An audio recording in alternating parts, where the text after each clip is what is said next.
Well, good evening. With the situation right in Goma, DRC Congo getting out of hand, will President William Ruto manage to bring all parties involved, including President Paul Kagame of Rwanda and Felix Tshisekedi of DRC, to resolve the specific conflict right there that has led to displacement of thousands of residents in Goma? Well, we are all waiting to see how the extraordinary summit will turn out to be. That is tomorrow.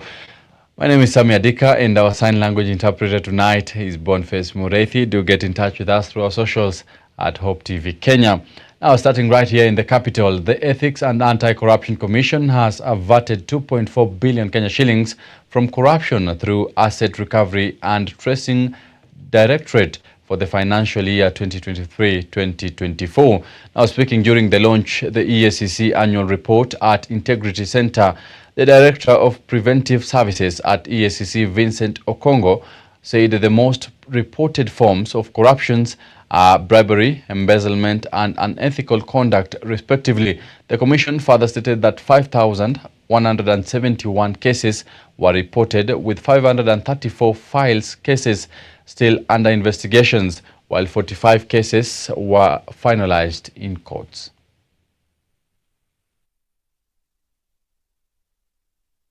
The Commission is currently pursuing over 400 cases for forfeiture of corruptly acquired assets valued at approximately 49.5 billion Kenya shillings in various courts across the country. Let me emphasize that as a Commission, we view recovery of corruptly acquired assets as one of our key strategies that we will continue to pursue. We have in our country a commission that is responsible for dealing with such issues. The National Cohesion and Integration Commission, NCIC, is specifically charged with that responsibility. Well, away from that, on matters data privacy, the government has assured Kenyans that their data is safe. This is according to the Information, Communication and the Digital Economy Cabinet Secretary William Kabogo, who now says that over the years, the government has put in place measures and policies that have ensured Kenyans' data cannot be illegally accessed. Speaking in Eldoret, Uasin Gishu County, during the marking of the Data Privacy Day, Kabogo further revealed that Kenya will soon be getting an accreditation by the European Union for doing exceptional work in data protection. Now, on regulation of social media platforms, the CS dismissed fears that the Kenya Kwanza government plans to shut down the socials, noting that such an action can only be under extreme conditions to protect national security. And as you know, through you, sometimes Kenyans say their data is not safe in the hands of government. I want to assure all Kenyans and everyone else in this space that your data is very safe, and we have done everything humanly possible. We'll now be going into to be given accreditation in the European Union as one of the countries that have done good and very well in terms of data protection. And our laws are evolving. We have an act of parliament now, and we shall be reviewing this from time to time to make sure that we keep up with the world. So that's what brought us here. And also to have a look at our digital hubs that are being constructed in the constituencies, in the wards. We shall be seeing two today, and I'm hoping will accelerate the speed at which we are creating these digital economic hubs, so that the young men and women of this country can work from the markets, can work from their wards, and enjoy fast speed internet at almost zero cost. And that is the agenda of the president, to have 1,450 in the next couple of months. And we are thinking we should be able to do it. Of course, we have challenges that some places the power lines are not yet there because we are going overhead with Kenya Power. But in those places where there is a gap because of one challenge or the other, we should be able to use satellite with the internet providers so that we can give internet to the whole country. So, as you're calling me the new sheriff, yes, the sheriff who will connect Kenya. Well, now on the corridors of justice, Joseph Wamboi, popularly known as Caliph Cairo, a city car dealer, has yet again been arrested right outside Milimani Law Court, where he appeared for a mention of his case. The DCI sleuths who arrested Cairo claimed that the car dealer is under investigations on different matters related to his car business. Cairo was this month charged with failing to honor car sale agreements, where he faced 2 separate charges of cheating contrary to Section 315 of the Penal Code, with the court having released him on a cash bail of 1 million Kenya shillings with an alternative bond with an alternative bond for each of the charges.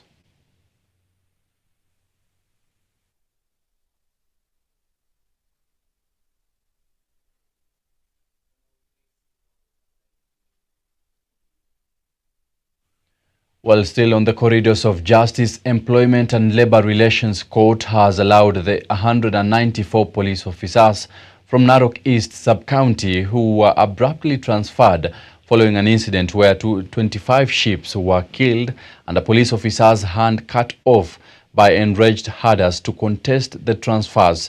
Now, Judge Nduma Nderi issued the green light to the officers to apply for judicial review orders revoking all the transfers in the said sub-county following a case filed by member Charo through his lawyer Danstan Omari. Now, the officers from Dukamoja and Ntulele police stations were transferred following the death of the sheep, or rather after being ran over by a speeding Prado on the narrow Kisii highway in January 16th this year.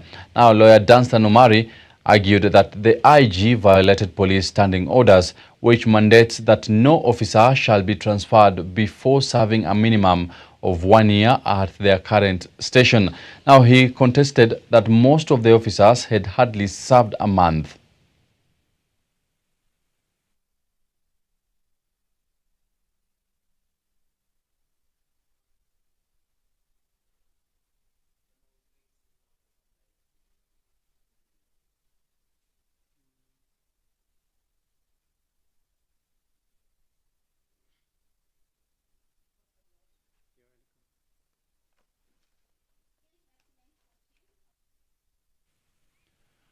Well, now on matters health, within the larger Nyanza region, health workers from Kisii, Makueni and Mombasa counties are advocating for the adoption of AI-enabled SMS in a bid to reduce maternal and newborn mortality. Now, speaking in Kisii during a reproductive health workshop, the health workers said the initiative has greatly improved maternal and newborn survival through service delivery. Now, this AI-enabled SMS, which has so far benefited 56,596 individuals, shares information through text messages to support pregnant women when taking care of themselves and their babies by giving feedback on the quality of services they received. Now, the tool also gives them free reminders on their antenatal and prenatal appointments, free education with health information. Weber, Waziri Health, Kisii County Government, we are humbled to host a very important workshop whose main objective is to look at reproductive health. Kisii County Government, for instance, 2 years ago was able to sign a memorandum of understanding under the able leadership of His Excellency the Governor of Kisii County and his government. We signed an MOU with Jacaranda Health and Think Well, and that MOU had very clear objectives, which was basically to address the maternal and maternal deaths, and also look at holistically our systems that are supposed to be addressed with the sole purpose of improving our revenue collection. Kisii County, in terms of maternal deaths, we stand at about 30%, and maternal deaths, we are at around 12%, so to speak, which is a great achievement. And more efforts and resources are being put towards reducing the same, so that we are at par with the dictates of WHO. For us to make any impact as a country, not as a county now, as a country, in the statistics that we have, when we are talking about maternal mortality, mothers dying because they are carrying a pregnancy, of 350 going to 400 times per every 100,000, pregnant mothers. When we are talking about babies, neonatal mortality, babies dying, newborn babies who will not see their first 30 days of life. Out of every 1,000 born, 21 will not get to see that milestone. Then now, taking a look on matters education, plans to establish Nyandarua University College are in top gears as the Commission of University Education, in conjunction with the county government of Nyandarua, made the last-minute inspection of lecture rooms and various departmental offices at the Ojoro Orok Agricultural Training Center. Now, Nyandarua County Governor Kiare Badilisha and a team from the Commission of University Education, led by Professor Margaret Jesang, that is the Vice Chancellor of Nairobi University, visited the center early on Tuesday to pave way for preparations of the final report that will guide the official pronouncement of the establishment of the University College. Now, according to Governor Kiare Badilisha, the county administration has pumped in a considerable amount of money to renovate the buildings and other infrastructure that were initially being used by the Animal Health and Industry Training Institute, Nyandarua, or rather Nyahururu, before it was relocated to its current location, now further assuring the county residents of his unwavering commitment to seeing the long-delayed dream come to be. Today we have the office of the principal is ready, the two deputies, all the chairmen, the lecture halls, the accommodation, the fields, every expectation of a starting university, we have got it. And today we are here to be inspected so that we can be able to start off. It is our expectation that before the end of this year, if all goes well, COOPS will be able to give us students, and Nairobi University are ready with the staff who will be manning the institution, who will be teaching our children, who will be carrying out administration and all activities of the college. And so coming back today, we can see tremendous progress that has been done in terms of issues around ICT, in terms of the lecture halls, in terms of the library facilities.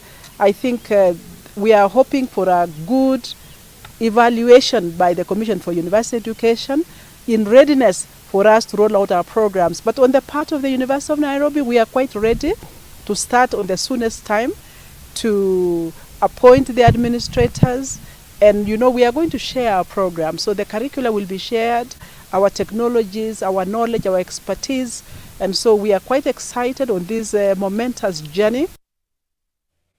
Well, from Nyandarua County, we take a short commercial break, 14 minutes past the top of the hour. We'll be right back in a couple of minutes.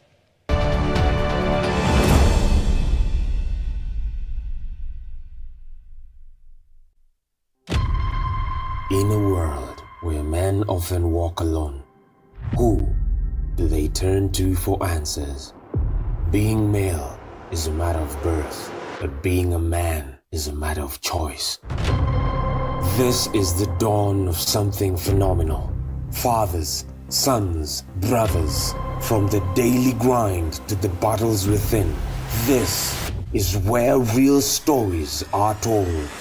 A place where the silent struggles are given a voice, where the unspoken truths are laid bare. No holds barred. Coming to Hope TV, Hope FM, and online platforms. Premiering on 7th February 2025, every Friday, 7 to 8 p.m. Facilitated by Reverend Jesse Moy. Hosted by George Gishiru and Henry Mutavi. If someone has money, they call for the shots. Yeah, we allow money to actually define us. Money doesn't define you. Yeah, Wow. Because if you allow money to define you, you can actually even slip into depression when you don't have it. Yeah. Brace yourself. This is Men on Record.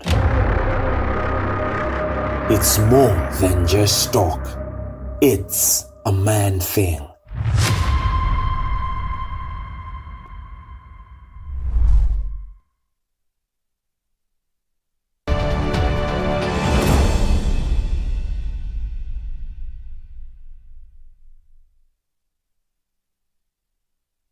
Well, welcome back to the broadcast. Now, Mount Elgon residents in Bungoma County have been urged to exercise patience and allow the government handle their proposal to allow them use part of the Mount Elgon forest to carry out their farming activities. Speaking after a meeting with elders from Cheptais, Maurice Wetala noted that although President William Ruto received their proposal, he has not yet issued any guidelines, therefore calling for patience even as the area leaders continue following up on the matter. Msitu huo wakati huu hauruhusiwi kufanya ukulima kwa sababu serikali imeonelea ni vizuri wakadhibiti huo msitu ili ukatusaidie katika vyanzo vya maji. Siku ya Jumapili iliyopita ambayo tulikuwa tumetembelewa na rais, mbunge wetu Mheshimiwa Fred Kapondi alikuwa ameomba rais kwa kulima katika msitu huo, na jambo hilo bado halijashughulikiwa kutoka kwa ofisi ya rais. Na nidhamu ni kwamba instead ya kununua pombe na kuwapatia, waje tuembao na tuwapatie uwezo wa kufanya biashara. Wengine hata kama ni shoe shiners, so that wawe na uwezo kuliko kuwapatia shilingi 100 na kuharibu mikutano za watu wengine. Kuhusu vijana wetu ambao sasa wanajiitwa Gen Z, kabla hujafanya jambo lolote, fikiria mara pili. Tuweze kuzungumzia watoto wetu ili issues za gender based violence zinapotokea katika vijiji zetu, wajue ni njia gani ambazo watazitumia ama watafuatilia kudeal na hizi issues za gender based violence. Now in Laikipia, a widow from the county has benefited with a housing unit in commemoration of the 39th President of the United States of America, Jimmy Carter, who died last month. Now the house was launched in Naibor by Habitat for Humanity Kenya, an organization whose Carter where Carter served as the patron. Now speaking during the construction, Rebecca Kale, who is a mother of 7, could not hide her joy, noting that she had faced numerous challenges from the previous house she owned. Laikipia Governor Joshua Irungu pointed out that more than 30% of the residents lacked permanent homes, hence the move, which now aims to bridge the housing gap in the county and at the same time improve the lives of the locals.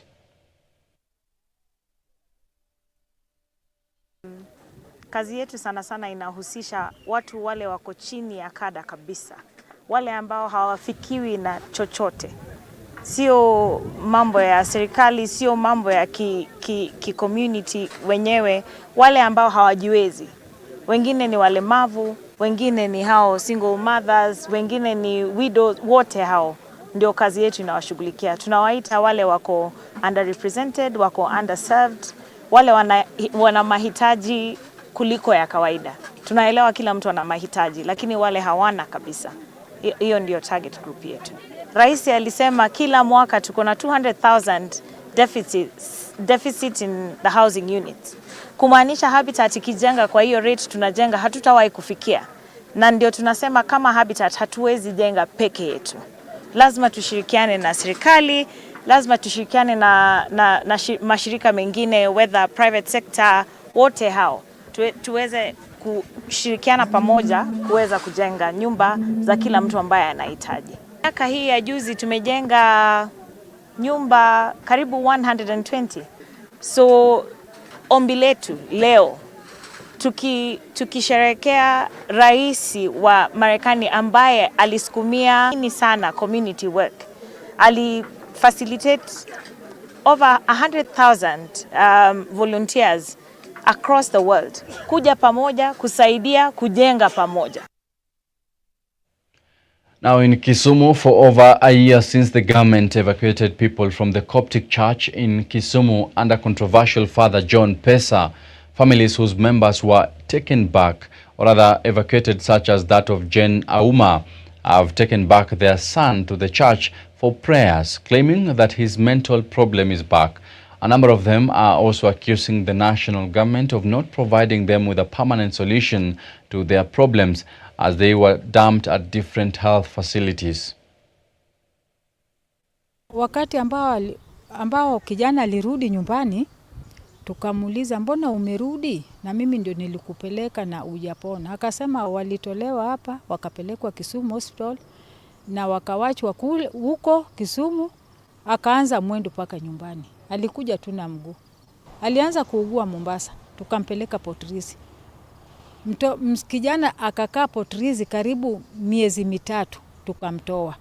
Tukamrudisha tena Port Reitz, mzee alikuwa bado hajakufa. Ibidi paka sasa alikuwa narudi nyumbani. Nikaanza kukaa hapa nyumbani. Nikampeleka tena hapa hospitali Russia General. Nilimleta Russia, wakaniambia nilete General. Hapo General amemaliza karibu mwezi moja. Na aliporudi alirudi hivyo hivyo. Sasa ndio nikasikia kuna maombi, ilibidi paka nimlete. Sababu nimemrudisha, ananifukuza paka mimi nalala kwa majirani. Mimi hivi. Akianza ile ugonjwa wake ikianza tu hivi, nipanga. Tunakimbishana. Kama jirani hakusimamisha yeye, mimi nakimbia kweli kweli. Sasa nilikuwa wakati yenye hao watu walikuwa wanatoa watu hapa. Walikuwa wanakuja mpaka kwa nyumba, mpaka mwenye walikuwa wanapiga dasta, wanawatoa wanaenda nao. Eti wanasema hao wamewekwa vibaya, eti watu wanachapwa. Na mimi sikuwa naona hizo vitu. Niko hapa kutoka tangu hiyo siku mpaka saa hii, bado niko tu hapa. Na sijawahi ona baba akichapa mtu na mkono. Nilikuwa mwendazimu. Nikakaa hapa mwaka 3, nikapona, nikarudi nyumbani. Baba akaniombea, nikaoa, nikakaa na bibi yangu na watoto 6 nimezaa. Watu wao wanaenda huko wanakuwa wild. Paka unasikia moja alipiga baba yake paka baba yake sasa alikufa. Baba yake alikuwa mgonjwa na alisidi kupiga. Na watu wengine wanaleta watu wao. Kama mimi nafanya mbaya, kwa nini hawa wanaleta watu kwa mahali pabaya? Hata mtu mmoja anasema hawakuli, wanalala kwa giza, wako kwa ndani ya simo. Simo hiyo yuko wapi? Hata wewe ni mwandishi wa habari, si waende waone simo hiyo. Well, now beyond the borders, President William Ruto joined other African leaders in Dar es Salaam, Tanzania, for the launch of an ambitious initiative aimed at connecting 300 million people in the continent to electricity over the next 5 years. Now, the African Heads of State Energy Summit also brought together global leaders from the financial and philanthropic sectors for the launch of the program envisioned to accelerate Africa's electrification. Now dubbed Mission 300, the initiative seeks to deliver affordable and sustainable power to more than half of the 600 million people in the continent currently without electricity by the year 2030. At present, nearly 600 million Africans who lack energy represent 83% of the global energy deficit. To give a contrast, the electrification rate in Southeast Asia reached 96.6% in 2019, while in Africa today, this rate is less than 50%. Additionally, Southeast Asia is on track to reach universal electricity access by 2030, While looking at the current pace of electrification in Africa, without a collective intervention, by 2030, as many as 545 million people will still be without electricity. Excellencies, in order to overcome hurdles impeding energy access, we need to take bold actions by increasing investment and financing for infrastructure development, from power generation to the last mile connectivity.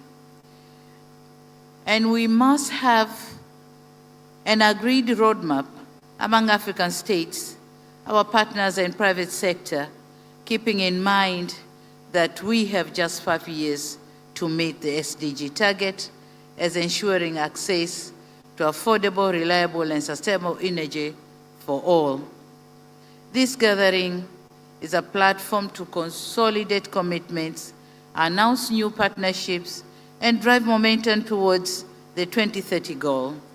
Together with the private sector, development partners, financial institutions, and civil society, we can bridge the energy gap through actionable energy compacts. Africa still has 571 million people without electricity, accounting for 83% of the global population without electricity. Over 1 billion people do not have access to clean cooking solutions, which negatively impacts on women's health, children's health, and lives. We must take decisive actions to further drive down these numbers, and that is why Ajay Banga, President of the World Bank Group, and I joined together to launch the Mission 300 with the goal of expanding access of 300 million people in Africa to electricity by 2030. Well, now taking a look on the conflict in DRC, Kenyan, among other embassies in Kinshasa, Democratic Republic of Congo, have been attacked amid hostility in the Central African nation. In a statement by Foreign Affairs Principal Secretary Coril Singoi, the government has called for swift action to resolve the ongoing unrest in Kinshasa, where President William Ruto will be meeting with DRC President Felix Tshisekedi and their Rwandan counterpart Paul Kagame to provide a lasting solution to the conflict on Wednesday. For a better part of Sunday and Monday, Goma was subjected to heavy gunfire as Rwanda-backed M23 rebels took on central authorities in the region. According to the UN, the escalating conflict between the rebel groups and the government has led to displacement of more than 1 million people, further fueling a fresh spate of protests.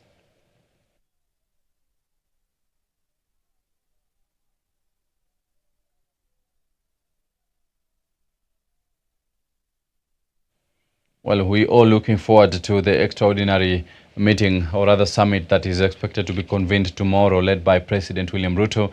We do hope the parties involved will be able to reach an agreement and resolve that specific conflict right there in DRC Congo. Well, many thanks for your company tonight. My name is Sammy Adika, and our sign language interpreter has been Boniface Mureithi. You have a wonderful night. Goodbye.